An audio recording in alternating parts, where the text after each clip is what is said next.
Okay, folks.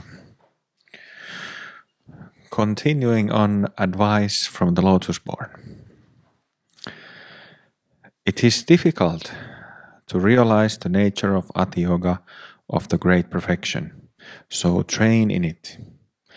And this nature is the awakened state of mind. Although your body remains human, your mind arrives at the stage of Buddhahood. No matter how profound, how vast, or how all-encompassing the teachings of the great perfection may be, they are all included within this. Don't meditate on or fabricate even as much as an atom, and don't be distracted for even as much as an instant.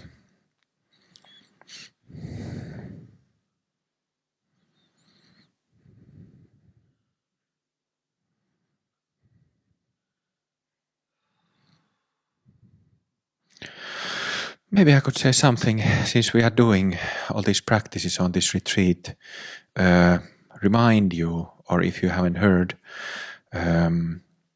explain a little bit about concentration and awareness. This is something, the meaning of intention or concentration, 2, attention, and 3, awareness is something, is like a way how I explain different modes of different kinds of meditation, really. So intention or concentration practice means that you do or concentrate on one thing. For example, when we are, or mantras can be chanted, that you just focus on chanting the mantra. And you don't think or do anything else except chanting the mantra. Or like a classic meditation exercise, you follow the breath, flow in and out. So you are focused on one thing and at the exclusion of other things. And because of this, your mind becomes clear and silent. This is samatha meditation, samatha with support. Then the second one, attention. Attention has the same focus, but it is not focused on a thing. It is focus attention of space, 3-dimensional space. So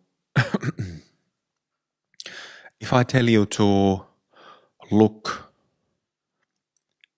at the air in this room instead of things or walls in this room, try to do that. Watch the air in front of you, above, below, on the sides. Sense it in the back.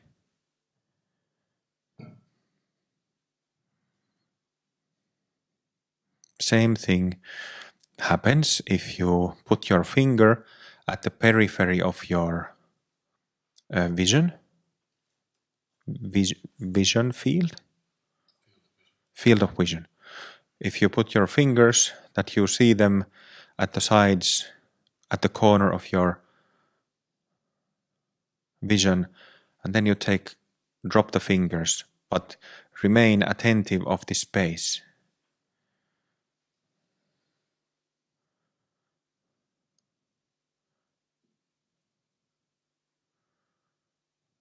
Do you understand?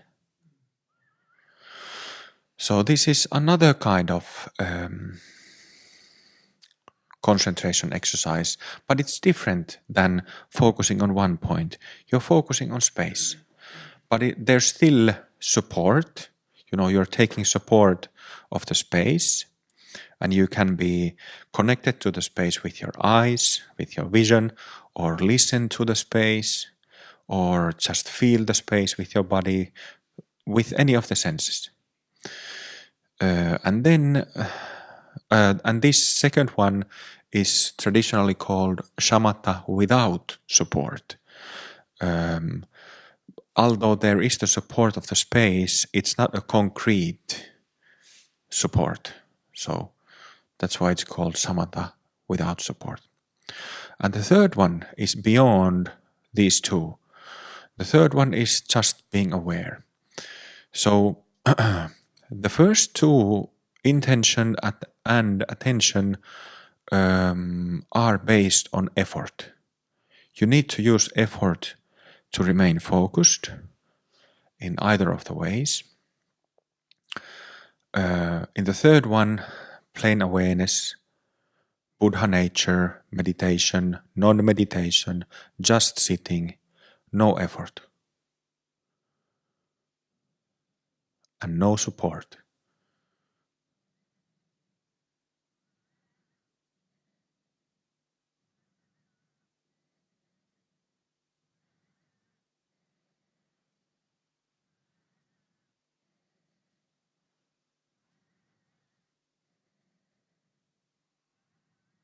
And depending on the stage of practice, you get more or less distracted from it. Padmasambhava says in this advice that don't meditate on or fabricate even as much as an atom, and don't be distracted for even as much as an instant. Well, easier said than done. But it's a process, you know. And I think that, well, maybe I shouldn't say that. Well, that's how I feel that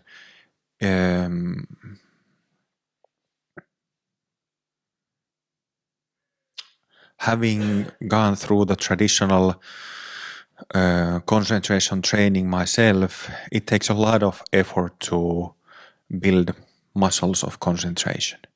It takes a lot of training. Maybe because I was very restless as 15 years ago when I started. Maybe that's why it was, demanding for me. Maybe it's easier for others. But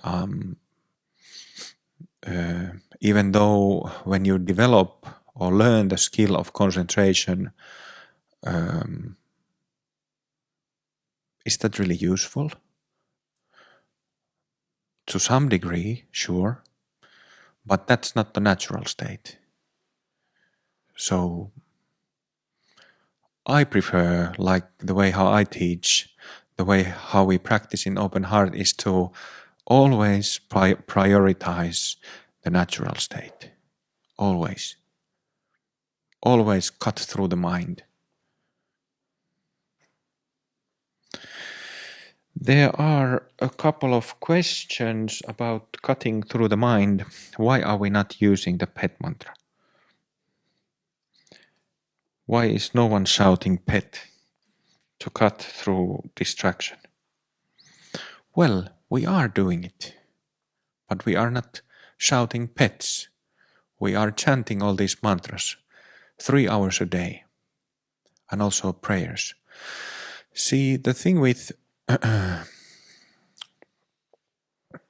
concentration is that we also do we have the very strong element of concentration in open heart practice.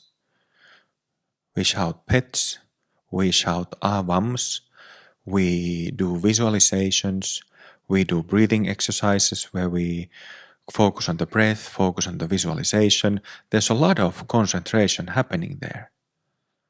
On this retreat, we don't do the usual practices for the reasons I've said, but we still do a lot of concentration when we sing these mantras. And that, because it has the concentration element, it drills through the mind and reveals this nature of mind. As I often say that, because in what is unique to open heart practice is a lot of yelling, namely in the chakra technique where we go through the chakras and chant empowerment mantras, shout empowerment mantras in them, what happens there is that, like on this retreat, we chant these mantras with little pressure, with little concentration. The volume adjustment of concentration is 5, 10, 20%. So we keep it low, just like in traditional concentration exercises where you follow the breath, for example. You don't have to be over tense, too tense while following it. Just little concentration. 5, 10, 20%, and you hold the concentration on the breath. The same we do here with chanting. But in open heart yoga we shout. So we don't keep the volume adjustment low, but we do this vam, so that it goes 60, 70, 80% with every shout. And this cuts through. Whether the concentration practice is done with a low value or high value, the effect should be the same, cutting through the mind.